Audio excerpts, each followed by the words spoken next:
Deus seja louvado. Você está no canal Revelação da Palavra Peniel. Quero contar uma obra de livramento que aconteceu no ano de 2010.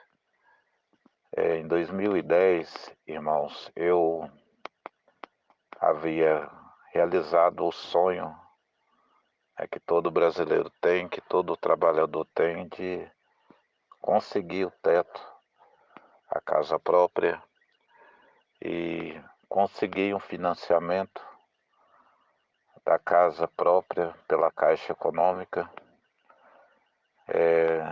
num setor chamado Jardim dos Ipês, em Aparecida de Goiânia. E ali foi 400 casas construídas, irmãos. Foi um projeto que a Caixa fez de 400 moradias, né? Casas de 3 quartos e lotes de 27 por 10.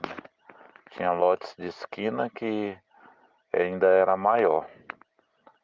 E para nossa alegria, irmãos, é um sonho do trabalhador, né? Levar sua família e ter uma casa onde você possa descansar, ter os momentos ali com a família, né?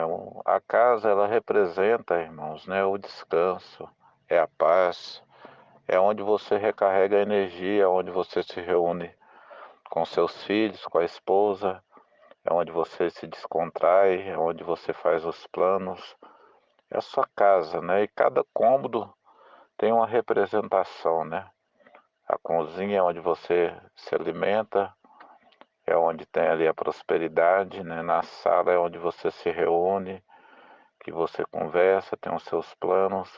O quarto é onde você descansa, é onde você recarrega sua energia. Então a casa, ela tem um significado todo especial, irmãos, para uma família. E ela protege, né? Ela simboliza uma proteção.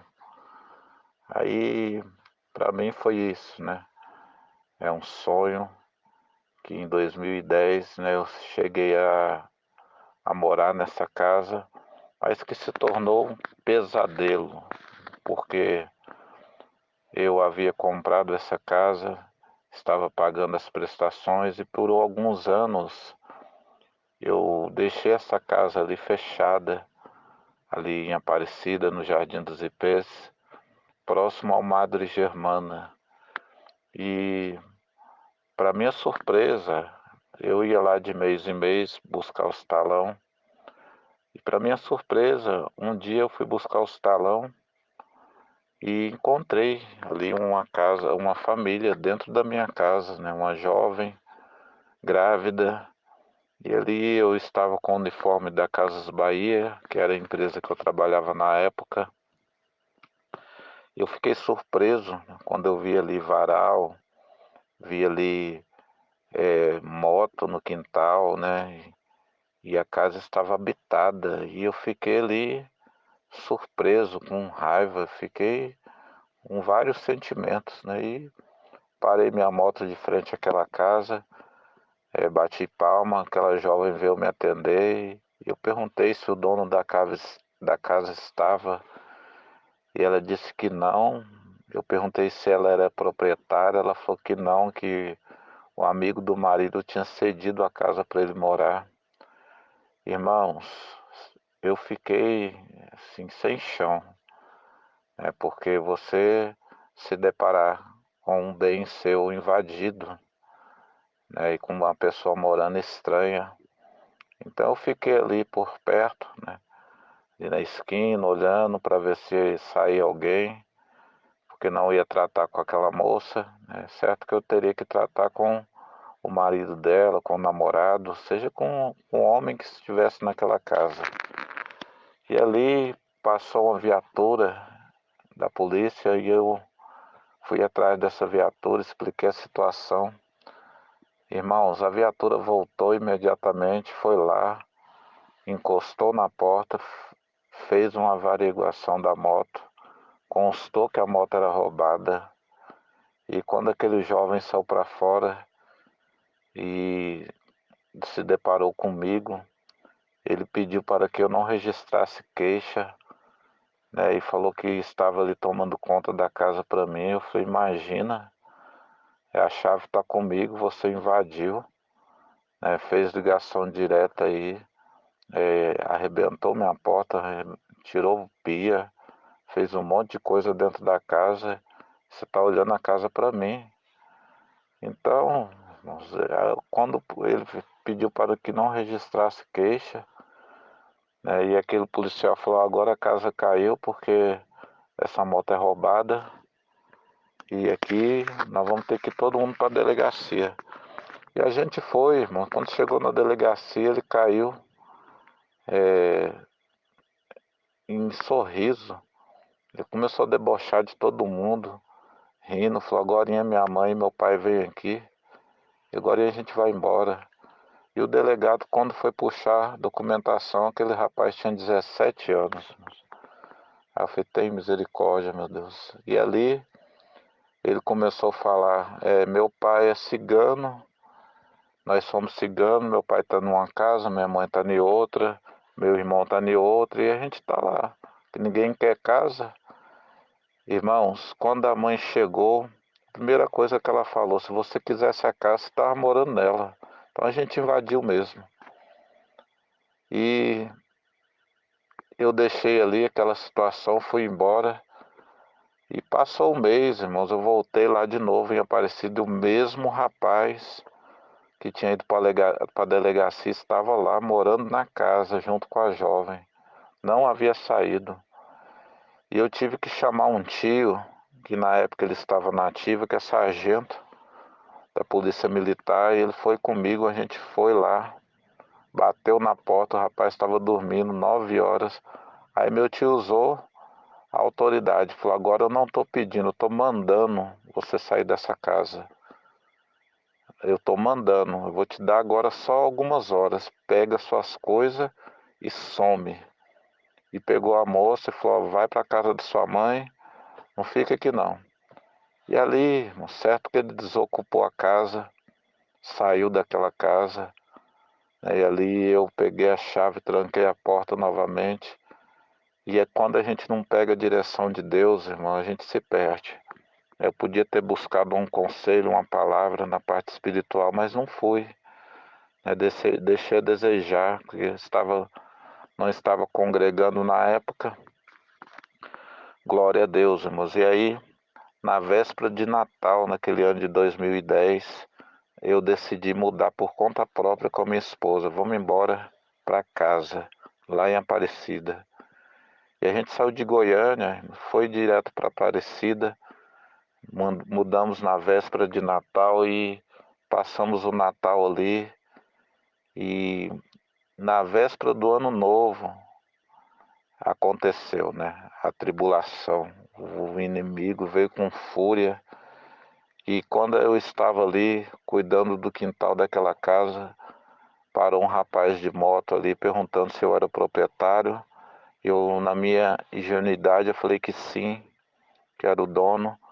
E ali ele saiu com a moto, né? E quando anoiteceu, irmãos, começou a vir vários motoqueiros na porta da casa, perguntando por um tal de Jonas, se eu conhecia. E ali ficou uma tribulação, um inferno. As pessoas vinham armadas, me ameaçavam, me intimavam, tentando me amedrontar. E eu imaginava que eles queriam que a gente saísse para roubar a casa. E ali eu permaneci. Mas foi o pior ano que eu passei, foi o ano de 2010, foi essa virada de ano. Foi a pior ano que eu tive, mas também foi o ano que Deus me deu esse livramento. Glória a Deus, porque na virada do ano, na véspera do ano novo, estava eu ali com a minha esposa, chegou 3 elementos, e ali ele falou, o Jonas está aí? Eu falei, não sei quem é esse cara, toda hora vem um cara perguntar por esse Jonas aqui, se é o dono da casa. Eu falei, sim. Irmãos, era 3 motoqueiros. Foi um para um lado do muro, outro para o outro lado e ficou um no meio. Ele pôs a mão na cintura e eu fiquei na frente da casa. E ali eu fiquei esperando o impacto da bala. e clamei o sangue do Senhor. O Senhor tem misericórdia. Só está eu e minha esposa e minha filha aqui. Não deixa nada acontecer. Clamei em espírito, irmão. E ele enfiou a mão naquela jaqueta, ficou na minha frente parado. E ali alguma coisa fez com que ele não tirasse a arma para atirar em mim. E os motoqueiros que estavam ali dando suporte falaram, anda logo, vamos. E ali ele recuou. Falou, mais tarde eu volto aí. E ali, irmãos, né, eu, na minha genuidade, né, imaginei, não, ele tá me amedrontando pra gente sair, pra ele roubar a casa. E ele cumpriu, irmão. Quando foi 11 horas, eles voltaram, aí eles tocaram o terror na gente. Então, rodearam, apagaram as luzes, quebraram minha vidraça, pediu para que eu saísse para fora, e ali foi uma tribulação terrível, irmãos. Mas o Senhor foi aquele que me deu a libertação, que me guardou, que guardou a minha família e não deixou que nada acontecesse. E ali eu chamei a viatura da polícia, prontamente vieram de Goiânia para prestar um socorro ali. Eu conversei com meu tio, falou, manda uma viatura porque eu estou sendo ameaçado, estão cercando minha casa aqui, eu estou sozinho.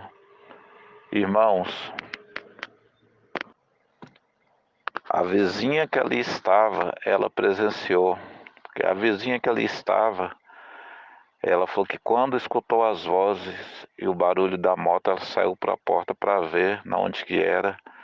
Era a terceira casa, era dela, na mesma rua que a gente morava, JI 60 era a rua, Jardim dos Ipês. Nunca esqueça esse endereço, irmão. Então, ela falou que esperou ali o impacto, né? Falou, olha, vai matar o rapaz. Falou com o filho. E ela era serva de Deus, irmãos. E ali, eu também, servo de Deus, clamei o sangue do Senhor. E essa mulher, essa senhora, falou que viu na hora que o anjo pairou na minha frente com a espada de fogo. Na frente dele, irmãos, entre eu e ele. E ele impediu que ele atirasse em mim.